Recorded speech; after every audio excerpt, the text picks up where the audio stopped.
Terus ketiga, kenangan terburuk saya ketika jadi kiai itu gini, saya ada beberapa guru SD datang ke saya. Ini agak-agak masalah besar. Gus, boleh enggak buka ujian nasional yang masih disegel?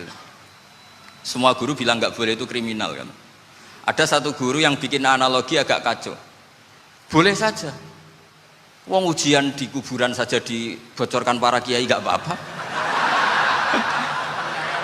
Itu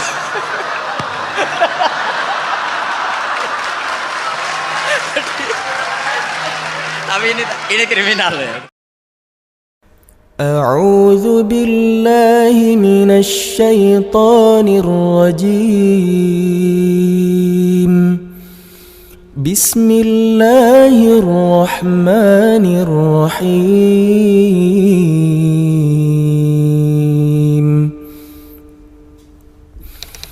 عما يتساءلون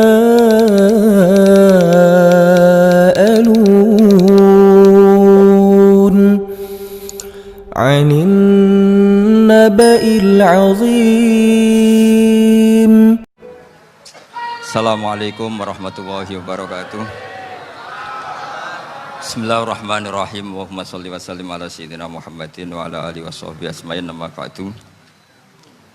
Sedanten ingkang kula hormati, wabil khusus teman bapak kula Kiai Haji Agus Ali Masyuri. Beberapa kiai yang tanpa ngurangi rasa hormat, saya hormati semua. Ini ada beberapa Gus. Ini saya ngaji insyaallah seperempat jam. Seperempat jam, nanti yang menghisap Gus Kausar berapa Gus? 10 menit. 10 menit. Begini, sebetulnya saya membela semua umat Islam itu ahlul jannah. Karena saya ini ibarat marketing. Kalau orang Kristiani itu kan setiap orang mati sudah tenang bersama Bapak di surga. Jadi kampanye itu menarik sekali. Sementara kita sudah kiai, sudah imam masjid, sudah ulama, masih saja dikhawatirkan su'ul khotimah. Ini kalau kampanye ini tidak imbang, ini nanti saya takut kalah. Makanya saya bilang pokoknya semua orang mukmin itu ahlul jannah. Karena memang asli hadisnya seperti itu, man qala la ilaha illallah dakhalal jannah. Bahwa kemudian ada beberapa kiai yang mungkin wataknya itu pesimis, kemudian bikin sekian aturan-aturan yang sebetulnya itu cerminan dari pesimisnya, terus akan-akan masuk surga itu susahnya bukan main. Nah itu saya tidak setuju, karena tadi pasti kalah dengan kampanye sebelah yang setiap orang mati dibilang sudah tenang bersama Bapak apa? Di surga. Jadi ini penting. Terus kedua saya bilang, agama ini sudah begitu baik. Masa kunci surga sudah dibocorkan, miftahul jannah la ilaha illallah. Masa sudah pegang kuncinya nggak jadi masuk surga, itu kan aneh. Ya sudah masuk saja, tapi tidak usah minta bantuan saya, masuk aja, kan sudah pegang kuncinya. Terus ketiga, kenangan terburuk saya ketika jadi kiai itu gini, saya ada beberapa guru SD datang ke saya. Ini agak-agak masalah besar. Gus, boleh enggak buka ujian nasional yang masih disegel? Semua guru bilang enggak boleh, itu kriminal kan. Ada satu guru yang bikin analogi agak kacau. Boleh saja. Wong ujian di kuburan saja dibocorkan para kiai enggak apa-apa. Itu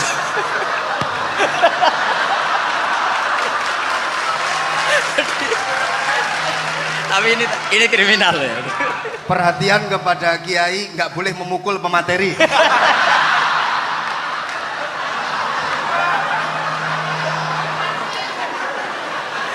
Jadi tentu itu analogi yang salah kan. Marrobuka kan, Tuhan kamu siapa, nabi kamu.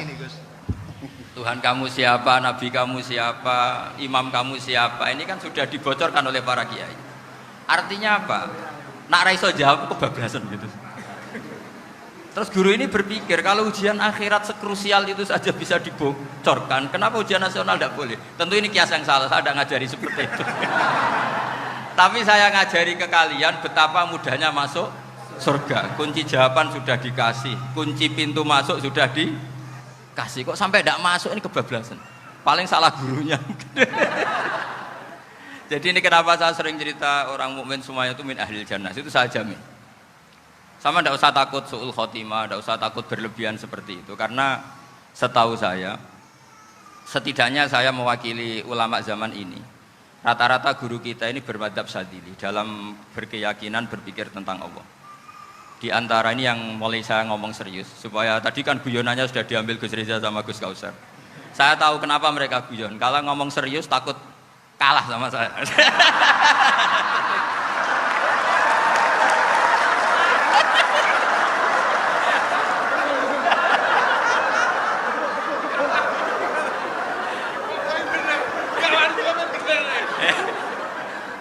Karena saya ini sudah terkenal pemikir serius, jadi artinya itu satu kepintaran mengalihkan.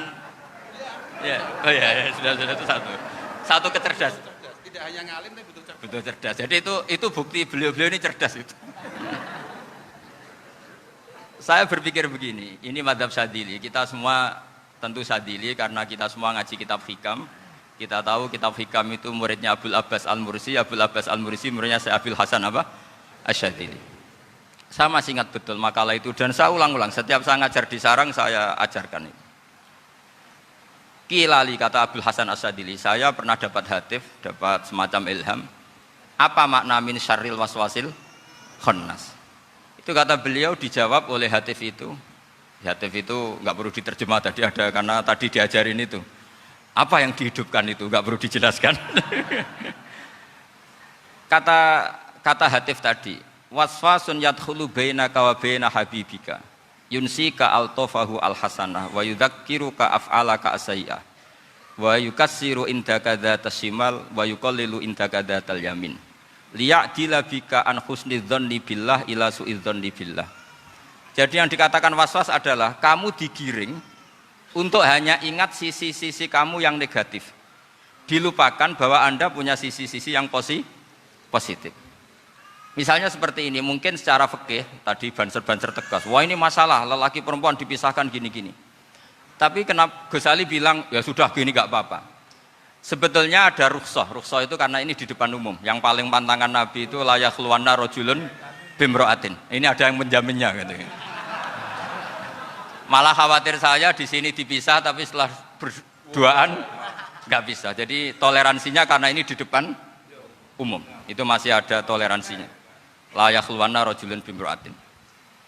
Begitu juga ketika kita dosa, misalnya kita dosa. Orang Islam setiap dosa itu pasti ingat salahnya, terus kemudian istighfar. Dan ketika satu kebaikan dibandingkan keburukan, itu kata semua ulama, karena sayi'ah itu bernilai 1, kebaikan bernilai apa? 10. Itu masih surplus berapa? 9. Jadi itu cara berpikir Abul Hasan Asy-Syadzili. Kenapa kamu harus berpikir positif tentang Tuhan? Sekali berpikir tentang negatif, itu bahaya betul. Misalnya begini, kamu berpikir, tak rewangi, jadi kiai, sujud, rukuk, ternyata aku tetap mlebu neraka, gunane apa? Itu menurut saya kan nggak punya akal. Sujud itu satu kelaziman menghamba kepada Allah. Normalnya seorang hamba itu ya sujud. Kemudian gara-gara kamu ingin masuk surga, terus logika kamu dibalik, gunanya apa saya sujud? Ternyata saya masuk neraka. Itu pertanyaan yang benar-benar bodoh dan itu menjadikan Allah benci. Logikanya dibalik begini. Ini saya ngomong serius karena ini bentuk kemenangan saya ini bentuk kemenangan saya. Saya berkali-kali ngomong di kota pelajar di Jogja karena banyak pengujinya juga. Bukan sekedar pendamping tapi penguji. Banyak yang profesor, bukan sekedar doktor, banyak yang profesor. Jadi biar ini dok. Begini, saya pernah ditanya sama seorang dosen, Gus, saya ini ngaji hadis banyak, tapi ada yang saya tidak paham, yaitu mangqala la ilaha illallah dakhalal jannah, ada kalimat wa in zana wa in saraka. Meskipun pernah zina, pernah maling. Ini kan seakan-akan mentoleransi perzinaan dan pemalingan. Terus saya bilang, oh makna hadis itu seperti ini. Jadi kebenaran absolut, kebenaran yang mutlak itu tidak akan terganggu oleh status perilaku seseorang. Saya berkali-kali memberi contoh. Orang yang ditangkap KPK akan bilang 1 tambah 1 2. KPK-nya juga bilang 2. Rivalitas dalam politik, Pak Prabowo ya bilang 2, Pak Jokowi juga bilang 2. Orang yang zaniyah, yang lonte pun akan bilang 2, muftinya juga bilang 2, ketua MUI-nya juga bilang 2. Artinya gini, Kebenaran yang absolut adalah kebenaran yang siapapun akan meyakini seperti itu. Seperti 1 ditambah 1, 2. Kamu punya musuh bilang 2. Kalau ibu-ibu ini punya maru, ya marunya bilang 2 tadi tambah mama. Enggak tahu saya terjemahnya apa tadi. Nah, kebenaran yang absolut itu kebenaran yang siapapun pasti mengakui. Dan uniknya begini, saya pernah ngaji acara himmah, acara pondok sarang di Demak. Kalau kamu bilang 1 ditambah 1 menjadi 2, untuk mengatakan 2 itu kamu butuh hadiah enggak? Mereka semua jawab enggak. Kita semua enjoy saja mengatakan tembok itu putih. Kenapa? Karena memang putih. Kita mengatakan 1 tambah 1 2 karena memang kita tanpa presentasi dapat hadiah, dapat penghormatan. Kenapa untuk mengatakan Allah itu Tuhan kita butuh surga? Memangnya kalau tidak ada surga Allah tidak jadi Tuhan? Ini problem orang soleh-soleh yang terlalu pesimis. Makanya nanti orang-orang soleh itu masuk surganya berat. Tapi kalau orang alim lebih gampang kira-kira seperti itu. Iya, karena kan imannya lebih bagus. Dalam hadis qudsi Allah ini yang dibuli orang-orang soleh. Laulam akhluk jannatan wala naron alam akun ahlan an uto'ah, dalam hadis qudsi itu. Kalau saja saya tidak menciptakan surga dan neraka, apa saya tidak jadi Tuhan yang perlu ditaati? Apa kalau kamu tidak saya kasih uang 1 juta terus bilang 1 tambah 1 11? Enggak kan? Tetap bilang berapa? 2. Kalau kebenaran absolut yang 1 tambah 1 kamu bilang 2 meskipun tanpa mendapat hadiah. Kenapa untuk bilang Allah Tuhan kamu butuh hadiah surga? Itu kan serah ikhlas belas. Makanya saya terus mengajarkan ikhlas. Ikhlas itu bisa dilatih dengan akal, dengan pikiran, bil ilmi lah. Harus dilatih. Nah di sini ini momen atau makna yang mestinya harus difahami wa inzana, bahwa kalimat ini sah meskipun dilafatkan seorang yang pernah zina. Sama seperti 1 tambah 1 2 sah, diucapkan siapa saja sah. Dan siapapun akan mengucapkan itu secara ikhlas. Ini penting saya utarakan. Sehingga setelah ada firqah-firqah takfiri yang mengatakan orang megang keris itu syirik, ke kuburan syirik, ini syirik. Itu salah besar. Salahnya adalah tadi kalimat-kalimat atau kebenaran-kebenaran absolut ini sudah jadi sibghatallahi man ahsanu minallahi sibghah. Kalimat ini begitu absolut di hatinya orang mukmin. Sehingga ketika terganggu oleh hal-hal yang adat istiadat kayak pegang keris, kayak apa, ini tidak mengganggu. Tetap kualitas iman ini di atas keyakinan adat membawa apa keris. Kalau orang membawa keris menjadi syirik karena percaya sama makhluk. Orang misalnya kejawen kalau nggak bawa keris nggak nyaman. Orang kota itu kalau nggak bawa ATM juga nggak nyaman. Itu tidak dihukumi syirik.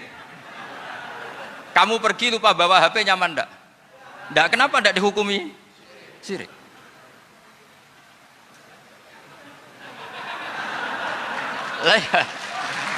Jadi ini logika-logika. Jadi makanya ini Gus Reza boleh ngeritik saya itu berkali-kali bilang saya termasuk ulama yang mau bikin gerakan cangkem elek. Karena nanti kalau saya nisbatkan ke Rasulullah itu tidak pantas karena Nabi ahsanan nasi khalqau wa khuluqa. Tapi saya siap jadi bempernya Rasulullah Shallallahu Alaihi Wasallam. Pernah ada diskusi di Jakarta, ini kisah nyata. Apa dalilnya setelah sholat salaman? Mana hadisnya? Itu dijawab hadisnya tentu kita kesulitan. Kalaupun ada hadisnya dhaif semua yang masalah musafahah. Akhirnya mau tidak mau dijawab pakai cangkem elek. Boleh enggak kamu setelah salam nyalain HP yang off? Boleh. Boleh enggak ke kamar mandi? Boleh. Oh berarti kencing boleh, nyalain HP boleh, yang enggak boleh itu ingat Allah. Karena mereka mengkritik wiridan, ngeritik salam. Akhirnya mikir deh, ada enggak hadisnya orang setelah sholat nyalain HP? Enggak ada kan? Tapi mereka nyalain HP enggak hambatan, tapi untuk salaman masalah kan. Ke kamar mandi boleh, tapi untuk wiridan enggak boleh. Akhirnya mereka sadar, oh iya. Lama-lama dibisiki gini yang kelompok itu, kamu itu korban aliran supaya kamu gak ingat Allah, ingatnya HP-nya. Sehingga orang wiridan kamu kritik, orang nyalain HP tidak kamu kritik. Itu kelompok itu adalah kelompok orang-orang yang supaya orang Islam itu lupa Tuhannya. Itu gerakan cangkem elek, tapi jadikan orang sadar. Jadi ini penting. Jadi kalau kamu tidak bisa bela agama dengan jalan yang lurus karena tidak bakat gitu. Gak apa-apa pakai cangkem elek tadi, karena gak mungkin gerakan ini dinisbatkan kepada Rasulullah Shallallahu Alaihi Wasallam. Kalau soal sanad, saya punya sekian sanad tentang itu, tapi tidak usah kamu ikuti. Ada orang tanya, ya Pak Kiai kalau setan dibakar di neraka panasan enggak? Ya panasan. Lo kan setan dari api, ngapain harus panasan? Kan materinya sama. Terus Kak Kiai tadi gak kesulitan, dia ngambil pasir, disawur di wajahnya. Wah sakit Kiai, kamu kan dari tanah, kena tanah kok. Jadi itu ada sekian, artinya gini ya, kalau kesulitan jawab pakai baik-baik ya sudah pakai cangkem melek itu aja karena. Nah, tapi tentu kan gerakan ini tidak mungkin dinisbatkan kepada para nabi. Tapi saya pastikan meskipun nggak bisa dinisbatkan kepada para nabi dari segi cangkem elek tadi, tapi secara semangat itu sama. Saya punya sekian contoh. Benar Gus Riza tadi gojok saya ngawur-ngawurnya itu masih punya sana. Itu pas saya ngawur pun masih punya apa? Sana. Nabi Ibrahim itu ketika faja'alahum juzatan illa kabirallahum itu si berhala paling besar dikasih kapak. Ketika mereka geger, ini siapa yang berhala-berhala kecil? Kata mereka, sami'na fata yadhkuruhum yuqalu lahu Ibrahim. Ya kira-kira Ibrahim lah gitu. Terus setelah Ibrahim didatangkan, siapa yang melakukan ini semua? Ini jawaban Nabi Ibrahim, bal fa'alahu kabiruhum hadza. Ya tanya yang bawa pedal, saya kan tidak bawa. Terus kata orang-orang, otak kamu itu di mana? Masa berhala disuruh nanya, kan nggak bisa ngomong. Ibrahim kebalikan, uffil lakum walima ta'buduna min dunillah. Lalu otak kamu di mana? Sudah tahu nggak bisa ngomong kok disembah gitu. Itu ada kata ufin loh. Ufin itu kalau diterjemah kira-kira ya agak-agak jancuk gitu. Kira-kira seperti itu. Ya kira-kira seperti itu. Jadi Sekarang dalilnya jancuk apa Gus? Pakai jalan biasa kalau misalnya saya bilang sudah itu. Gimana?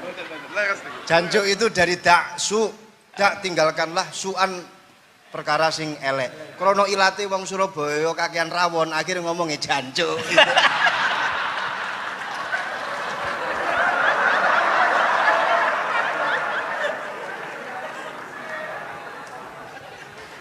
Jadi mulai dulu melawan kebatilan itu harus pakai logika yang vulgar. Karena memang nggak mungkin dengan bahasa-bahasa priayi itu nggak mungkin. Dan ini penting saya utarakan. Nah, kalau nanti nggak mungkin dinisbatkan kepada Rasul karena Nabi adalah ahsanan nasi khalqa wa khuluqa, kita yang ngambil alih saja. Gus Reza, saya, Gus Kaustan ini cara cangkem elek kan pantas. Luas. Selain bakat ya sudah natural. Karena memang itu cara kita menjelaskan kebenaran. Saya ulang lagi, itu cara kita menjelaskan apa? Kebenaran. Mau tidak mau. Saya pernah ditanya sama seseorang, Gus, beberapa nabi itu kan poligami. Poligami itu bukti hipersek. Karena yang tanya itu orang nasionalis yang nggak pati senang Islam. Terus tak balik tanya, perempuan itu makhluk lemah enggak? Ya lemah. Kalau nolong lama satu itu gimana? Ya baik. Kenapa nolong dua jadi tidak baik? Harusnya kalau nolong tiga tidak baik. Tapi saya tidak dukung poligami. Ini cerita saya. Setidaknya mereka jadi ingat. Saya itu pernah ditanya agak-agak orang ateis. Dia benci Islam tapi neliti Islam. Pertanyaan kedua, kenapa dalam perang itu seakan-akan Nabi itu perampok? Hartanya orang kafir disita kemudian menjadi ghanimah. Itu kan kayak ngerampok. Terus saya tanya gini, kalau ada penjahat ke rumah kamu, kemudian pakai senjata api, setelah kamu ringkus, itu senjata api kamu kembalikan apa kamu sita? Oh ya saya sita, kalau tak kembalikan dipakai ngerampok lagi.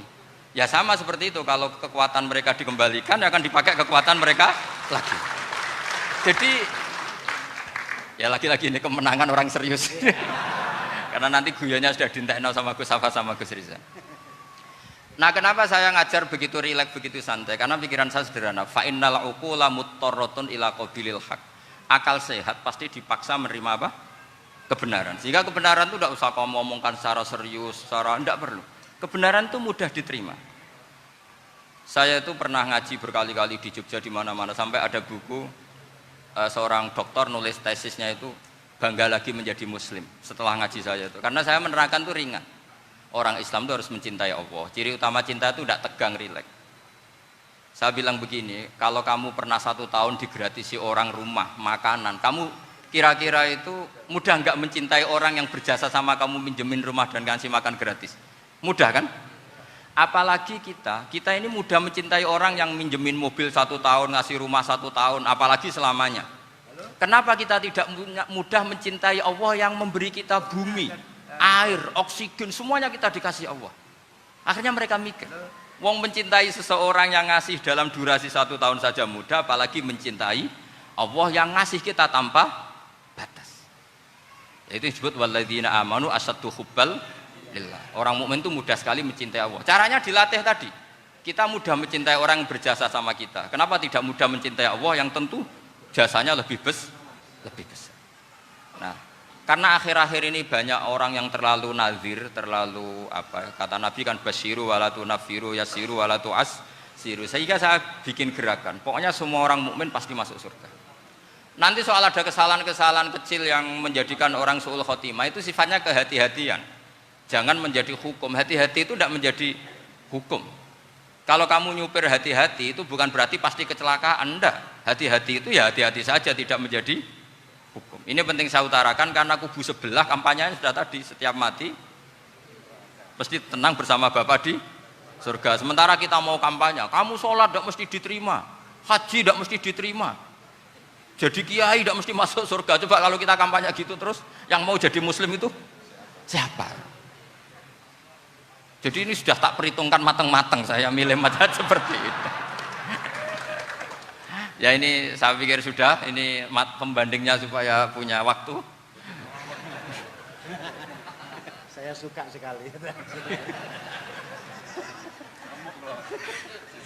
Nah ini yang sesi terakhir ya, sesi terakhir. Saya akan cerita fikih karena Nyun sewu Gus, ada iklan sebentar dari ibu-ibu, pentolan mic kurang dekat ke mulutnya Gus Baha.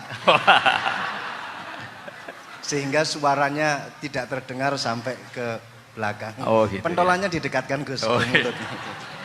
Ini kalau ngomong konotasinya itu mesti nyerempet. Sudah sudah ahlinya di situ. Ya malah kayak gitu.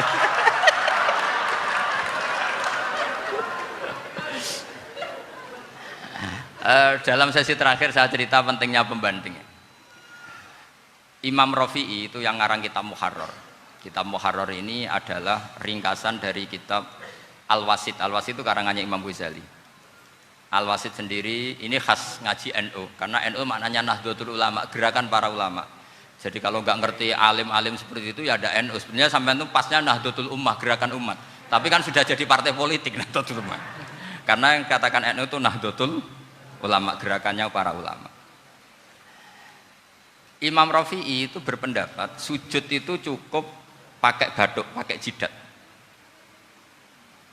Itu dalam kitab Muharrar. Wal asoh anna sujud yasihu mau cukup biwat iljabah.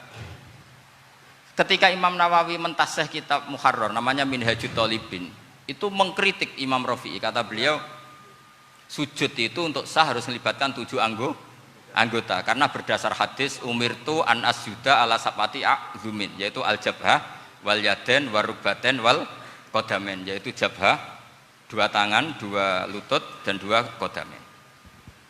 Akhirnya saya ngecek di kitab asli, Imam Rafi'i termasuk Ashabut Tarjih dan Imam Nawawi. 2 orang ini khilaf.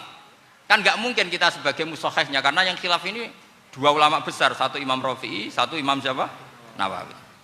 Kita tidak bisa hanya ngikuti Fathul Mu'in yang mengatakan idza khtalafan Nawawi war Rafi'u quddiman Nawawi, tidak bisa, karena Imam Nawawi ini sering nginduk sama kitabnya Imam Rafi'i karena senior Imam Rafi'i. Setelah saya cek di kitab kitab asli Mamba ya, satu sumbernya semua mazhab Syafi'i. Ternyata Imam Syafi'i nak ngedikan hanya begini.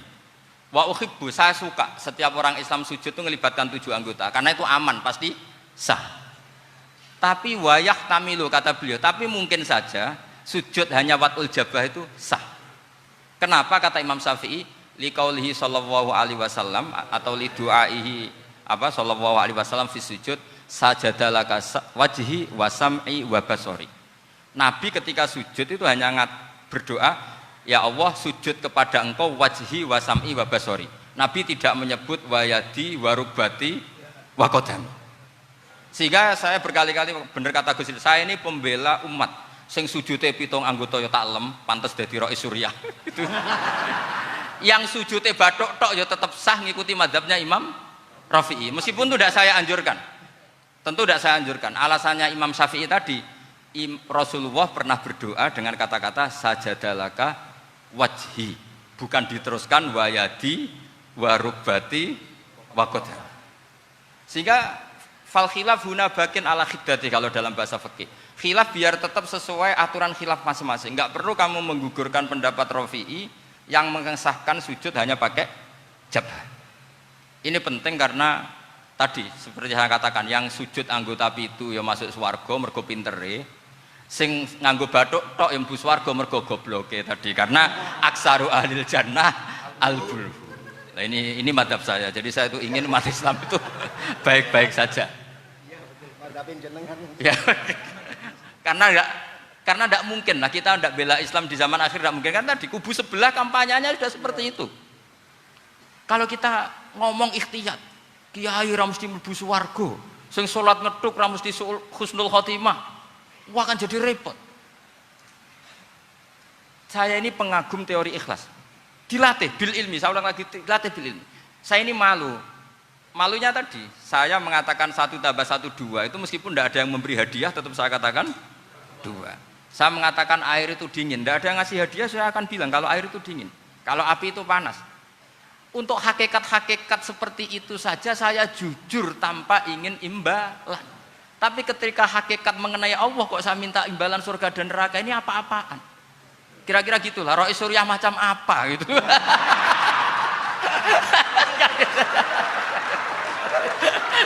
Ya saya kira demikian. Assalamualaikum warahmatullahi wabarakatuh. Waalaikumsalam warahmatullahi wabarakatuh. Alhamdulillah. Baru kali ini ada seminar yang dikritik terus sama pemateri itu pendampingnya. Mestinya pembandingnya. Tapi luar biasa para milenial semuanya, Masya Allah, terlihat wajah-wajah surga di majelis ini. Walaupun toh yang hadir tidak semuanya milenial, ada post milenial juga di sini. Ada yang Gus dan juga ada yang Kiai. Kalau Gus biasanya kan masih bisa tolah-toleh, kalau Kiai harus fokus. Tapi yang paling fleksibel di PWNU Jawa Timur, yang paling enak itu adalah beliau, Kiai Haji Agus Ali Mazhuri. Enaknya pripun? Dadi kiai ya iso, dadi Gus ya iso. Itu posisinya paling enak di antara pengurus-pengurus yang lain. Tepuk tangan untuk beliau, enggak apa-apa. Langsung saya buka pertanyaan. Yang ditanya 2 orang, jangan pendampingnya. Yang ditanya 2 orang. Kalau enggak Gus Baha, Gus Kausar. Saya hitung sampai 10, enggak ada pertanyaan, kita tutup dengan doa. 1, 10.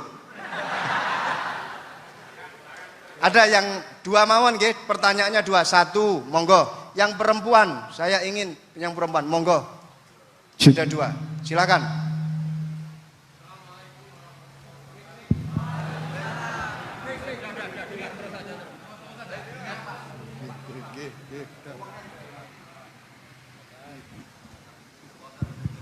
Bismillahirrahmanirrahim.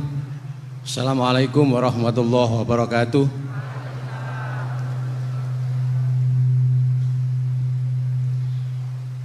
Yang saya ingin tanyakan kepada Gus Baha, saya itu sering ngaji lewat YouTube panjenengan Gus.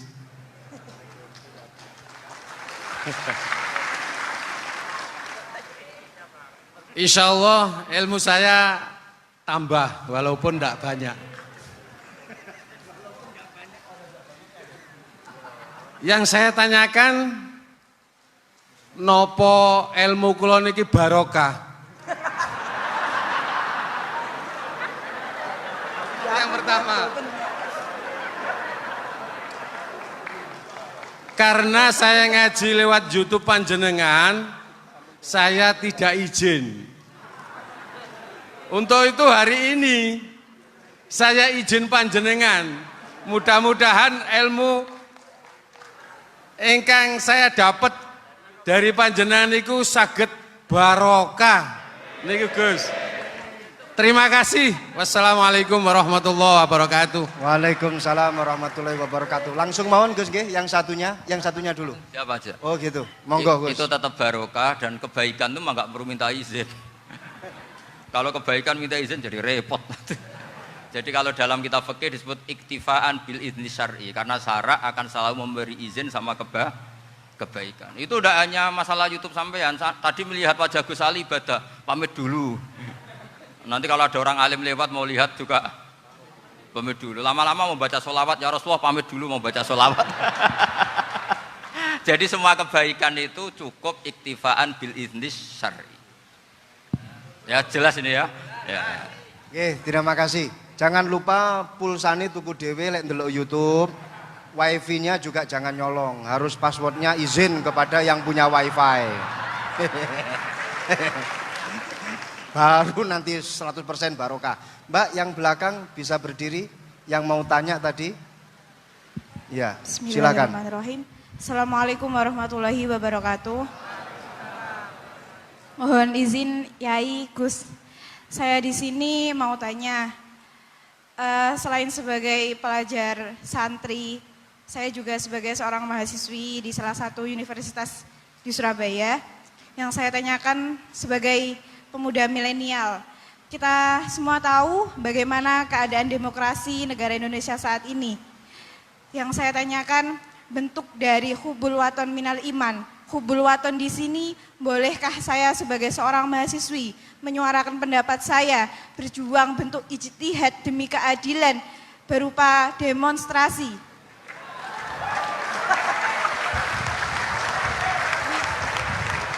Ngapunten. Yang saya tanyakan di sini, bagaimana menurut Gus, apakah saya melakukan demonstrasi ini sudah baik atau sangat baik atau mungkin perlu dikaji kembali? Terima kasih. Wassalamualaikum warahmatullahi wabarakatuh. Hubungan antara demonstrasi dan hubbul wadon minal iman. Hah? Oh ya, hubbul waton minal iman. Monggo Gus.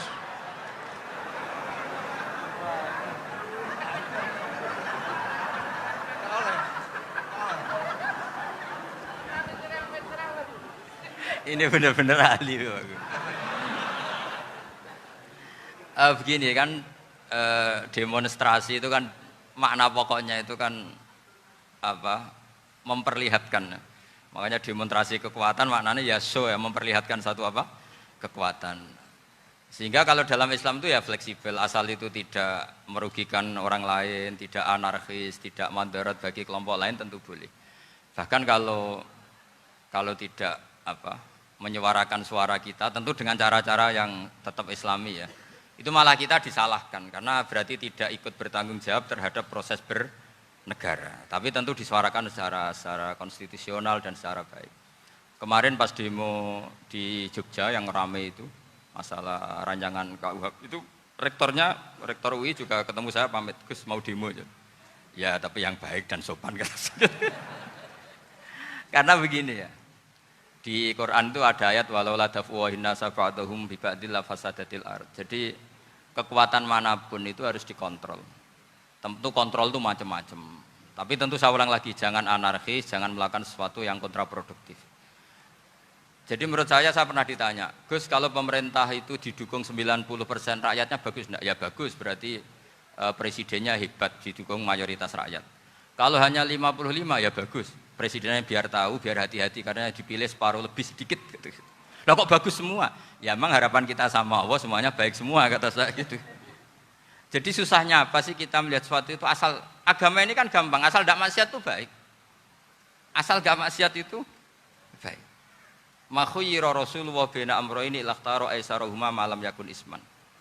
Jadi demo itu bukan, nah kalau demo yang diharamkan sebagian fatwanya ulama tentu yang maknanya yang anarkis. Kalau yang dihalalkan tentu maknanya yang tertib. Itu biasa dalam hukum fikih. Rasulullah ngendikan A, mahmalnya seperti ini. Rasulullah ngendikan B, mahmalnya seperti ini. Karena kadang ngendikanin Nabi cara zahir itu berlawanan. Misalnya Nabi ditanya, amal paling baik apa ya Rasulullah? Nyaur utang gitu. Karena biasa yang ngemplang mungkin yang tanya itu tukang. Tapi kadang Nabi jawab birrul walidain. Kadang jawab as-sholat li awwali waktiha. Karena penanyanya ini beda. Gimana? Cintaku nggak tahu sholat. Ya, cintaku nggak tahu sholat kata beliau. Kan gitu. Jadi ini penting saya utarakan karena zaman Nabi itu ya biasa Nabi misalnya ngendikan sesuatu itu. Terus ada juga sahabat yang memperlihatkan pendapatnya, tapi tidak niat bantah.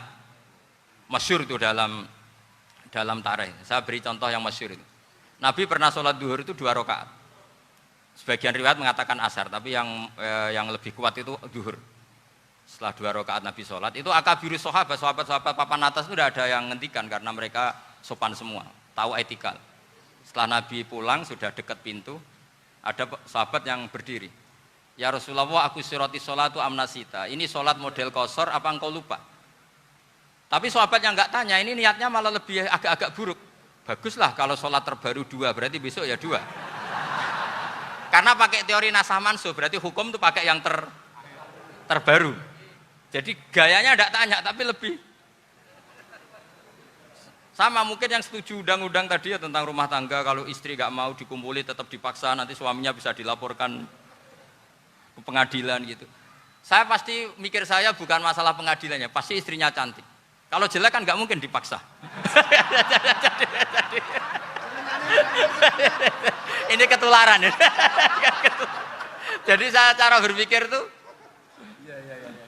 jadi tak pikir lucunya saja, bukan pikir serius. Ketularan ya sudah ketularan ini. Karena keburukan itu mudah nular. Akhirnya Nabi kembali lagi, enggak, kullu dzalika lam yakun, semua itu enggak terjadi. Tapi Nabi sebagai orang yang sangat, ya sebenarnya enggak boleh dibahasakan sangat demokratis, sangat bijak. Nabi kembali lagi ke mimbar terus tanya, ahakun maqalahu dzulyaten, apa betul yang dikatakan dzulyaten tadi? Kata sahabat semua, betul ya Rasulullah, tadi engkau sholat hanya 2 rakaat. Nabi kemudian takbir lagi, meneruskan 2 rakaat terus salam.